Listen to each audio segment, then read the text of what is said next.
Good afternoon, everyone. I am Rezaninte, and today I will present our research titled about live experience of ALS teachers in handling diverse learners with limited teaching resources.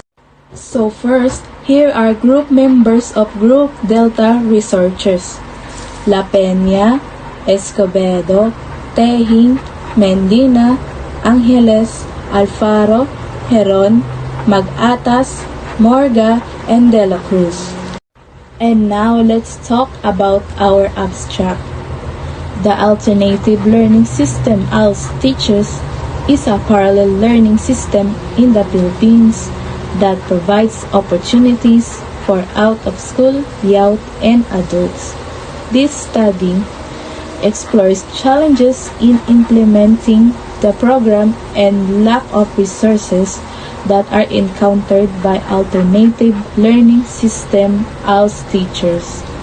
It aims to understand the difficulties in teaching and challenges by ALS teachers for the more limited learning resources, lack of materials and equipment.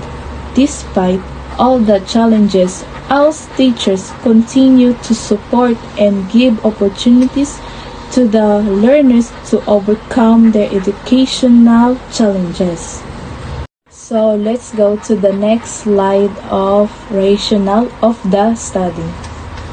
There is limited research focuses on experiences of ALS teachers when teaching because of lacking on learning material, tool, and equipments. Other teacher was struggling when teaching because how can you teaching properly if the materials are limited? How the ALS student learn if they were experiencing shortage of learning materials? Other ALS teacher was struggling to teach them effectively because of the resources they needed was limited. Next, statement of the study. This study focuses on experience of ALS teachers when teaching because of a lack of learning material, tools, and equipment. Other teacher was struggling when teaching because how can you teach properly if the materials are limited? How the ALS students learn if they were experiencing shortage of learning materials? Other ALS teacher was struggling to teach them effectively because the resources they needed were limited. And next, methodology research design. This study used narrative research design because the researchers aimed to understand and present the personal stories of ALS teachers who handle diverse learners. The primary purpose for a narrative inquiry study is participants provide the researcher with their life experience through thick-rich stories. So, these teachers frequently go beyond traditional classroom roles, traveling to remote areas, community learning centers, barangay halls, or even correctional facilities to bring education to those who cannot attend regular schools. Next, methodology participants. The respondents of the study were ALS teachers, adept ed employed teachers who implement the ALS programs.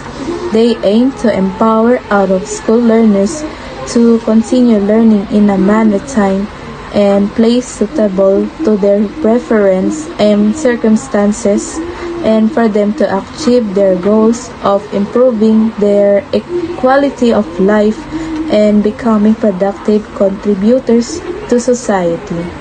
So frequently going beyond traditional teaching duties to foster community development and improve the quality of life for both themselves and their learners. Enhancing the quality of life for these educators involves addressing significant challenges such as limited resources, geographical barriers, and heavy workloads. through targeted supported systems.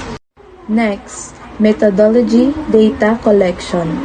First, we base on access and opportunity gap and search for a research topic that is related to the gap given to us and wait our research advisor's approval.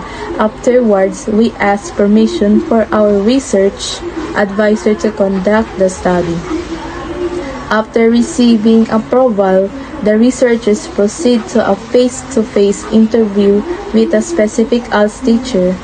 Before conducting the interview, the researcher asks permission from the participants and explain the purpose of the study.